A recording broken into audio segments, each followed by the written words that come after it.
everyone. David Aragona and Craig Milkowski here, taking a look at the Grade 2 Gulfstream Park Oaks, race 12 on a 14-race card on Saturday at Gulfstream Park. This one, a prep for the Kentucky Oaks for the 3-year-old fillies going the mile and the 16th distance. Before we throw up the field for this race, though, do want to note that you should check out Timeform US currently for free on DRF.com. That's right, Timeform US has launched on DRF desktop PPs, so if you have a Classic or Formulator PP subscription, make sure to click on that Timeform US tab and check out the new version of Timeform US that has been redesigned and just launched on DRF.com, especially if you're handicapping this Gulfstream Park Oaks along with us. Let's throw up the field of 8 runners signed on for this race, Craig, and it's a pretty competitive field. We've got some runners that are coming off stakes victories, some good speed figures. The number 5 Miracle, pegged as the morning line favorite, going out for the potent duo of Todd Pletcher and jockey Irad Ortiz. Pletcher actually has 2 runners in here, including Atomically.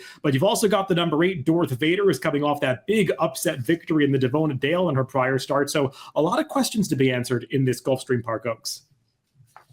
This is a pretty wide open race. I know there's a few filly races this week offering pretty big points, but this is the one I'm a little more interested to bet in because of just how open it appears. I think there's a couple long shots I can comfortably toss, but among the favorites, it's one that I think you can find some value. Let's take a look at a couple features in Timeform US to help frame our conversation around this Gulfstream Park Oaks. We'll begin with the Timeform US pace projector, and no characterization with regard to fast or slow paces favoring any particular running style, but you do see 3 horses stacked across the track on the front end: the number 5 Miracle, the number 7 Sacred Wish, and the number 8 Darth Vader. And Craig, these are all horses that I view as wanting to be forwardly placed, so I think this is the kind of race that is going to turn into a bit of a jockey's game to see which one is most aggressive.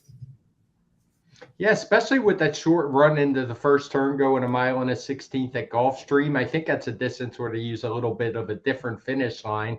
But yeah, when you look at the PPs of these horses, as we will, you see they're all projected up front, but they kind of get there in different ways. Let's also take a look at the Timeform US finish projector for this Gulfstream Park Oaks. And you see pretty close towards the front end between the number 8 Darth Vader and the number 5 Miracle. Both of them are coming off the best speed figures of their careers. So that's a big reason why the Timeform US algorithm is showing them towards the front. And Craig, I think this is a good example of the value of the finish projector with regard to the old power picks, because you do see a bit of a gap between those top 2 and the rest.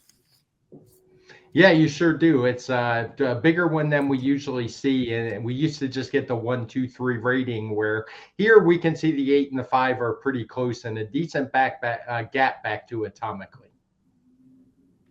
Let's go through some of these contenders, and we'll begin with those Todd Pletcher runners. We'll first take a look at the past performances of Miracle, and she is the 5-2 morning line favorite for this race. Craig, she is a New York bred who competed exclusively against New York breds during her juvenile season and put in some good efforts, really put forth the best effort of her career up until that point in that Maid of the Mist last October. And she came back off the layoff last time at Fairgrounds, trying Open Company for the first time in the Rachel Alexandra, and proved that speed figure improvement late in her 2-year-old season was no fluke. She was a price that day, as Hoosier Philly, you might remember, took all the money in that spot, but Miracle put in a very game effort, leading early and battling back when she was challenged by Pretty Mischievous at the end of that race, ultimately wound up second. But I think based off that effort, she's one you have to take pretty seriously in this spot.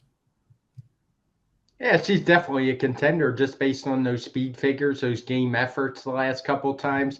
I wonder a little bit about that Rachel Alexandra. Some of the run backs didn't come back so great in the next round. The Fairgrounds Oaks last time, Pretty Mischievous and Hoosier Philly, among others, were beaten by a ship in that day.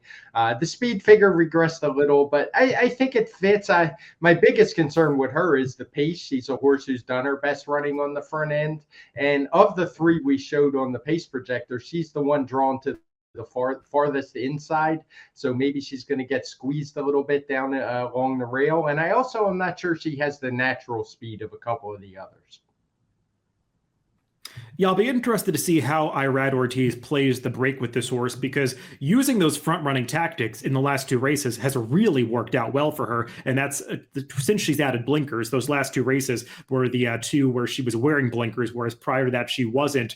So maybe she's just gained more speed with that equipment change. And I would expect her to get a pretty aggressive ride here. And I hear you with regard to questions about the quality of that Rachel Alexandra, but I watched one of her recent workouts since that race leading into this Gulfstream Park Oaks, and boy, did she look great. It feels like she's sitting on another good effort, at least from my vantage point. Let's move on to the other Todd Pletcher runner, the number 6, Atomically, and we'll take a look at her last race when she finished third as the beaten favorite in the Forward Gal. This was going the 7 furlong distance, and she'll be stretching back out to a mile and a 16th, a distance that she did win at when she was a 2-year-old. So if she can take a step forward second off the layoff, she's one that you can make a case for, Craig. You could, if you consider the layoff, you consider stretching back out to a distance where she's had success in the past. I think some people might be swayed seeing that Breeders' Cup Juvenile Fillies just 2 back where she went off at only 6-1 that day. Didn't really run very well, but I would caution that was a pretty particularly weak race for the Breeders' Cup. So I would be cautious that she might be a little bit overbet just from those gaudy looking running lines she had before that day and the fact that she was bet so heavily there. Now, the big question mark in this race is what you do with the number 8, Dorth Vader. Let's take a look at her last race when she was a pretty convincing winner of the Devona Dale, and this was quite a surprise. She went off at 46-1, was afforded no respect from the bettors. You could see also highlighted in this race is Infinite Diamond, who finished far behind her, but Dorth Vader, she puts away that favorite Red Carpet Ready and pulls away to win this race by over 4 lengths, earning a career best 107 Timeform US speed figure. And Craig, when you look at her prior numbers, it's not as if this speed figure improvement came out of nowhere because she had run some nice figures before. I just have some doubts about taking her at a much shorter price after she was 46-1 last time. I can certainly understand that. What's it? You went to the wedding, don't go to the funeral or something like that. Or if you miss the wedding, I forget how it goes, but people know what I'm talking about. It was a good speed figure. It was a good run. That 107's the best in the race last time. She had run well before that, 2 back with that 105. What I see from her that I think is a positive is she draws outside. When you look at her bad races that are showing in her PP, she was tucked inside. In her good races, she was outside in the clear. And it just seems like to me that's what she likes, and she's going to get it here. So I'm expecting another good race from her, but obviously she's going to be nowhere near the price she was last time. Yeah, one comment I will make about that Devona Dale is that it was run on the Fountain of Youth undercard, and I believe that there was a significant dead rail on that Gulfstream Saturday card, Fountain of Youth Day, that was really messing with the results of a lot of races. And Dorth Vader was out in the center of the track for her entire trip, whereas a lot of the runners that took money in that race were down towards the inside and were just really gassed by the time they got to the quarter pole. So I view that race as maybe not a true indicator of her ability versus that field. And I'll be interested to see if she can back it up here as she stretches out to the 2-turn distance. The other runner coming out of that Devona Dale is the number 2, Infinite Diamond. And while she was inside for the backstretch run of that race, she moved off the rail into about the 2 to 3 path on the turn and went wider in the stretch. So I don't want to give her too much of an excuse. She just didn't really do much running at the end of that race, just kind of staying on at one pace in a race that was falling apart towards the end. So she's going to have to find a way to run a little bit faster, Craig. Yeah, her speed figures don't really match up. And as you said, she was on that inside, but she also had quite a decent pace to run into. She was off of it. It looks, based on her running style previously, she just couldn't keep up because she's a filly who's had her best races up near the lead, couldn't keep up, had no finish. So she's not for me in this spot. Let's take a look at an intriguing runner in this race, Sacred Wish, also drawn towards the outside. We'll check out her last race at Oaklawn when she beat a maiden field. This was a restricted maiden field. She's getting the job done, pulling away in the final 1/8 of a mile after stalking the pace early. And the way that she finishes off this race, you might say to yourself, okay, well, she seems like one that's crying out for added distance, and she's getting it here, but it's quite the stretch out as she's going from 6 furlongs all the way out to the 2-turn mile and a 16th. She's also been been privately purchased since that race and transferred to trainer George Weaver, who does have good numbers off trainer switches, positive ROI with this move over the past 5 years, but they're asking a lot of this filly, Craig. It is. I tend to be against these horses who try to make big jumps this late in the season. And I say late when I talk about the season, I'm talking about whether you're on the Oaks or the Derby Trail. Seems like they're trying to get in, get some points in this last race. And it just seems like an awful big ask for not just a horse stretching out, but a very lately raced horse who also hasn't run particularly fast yet.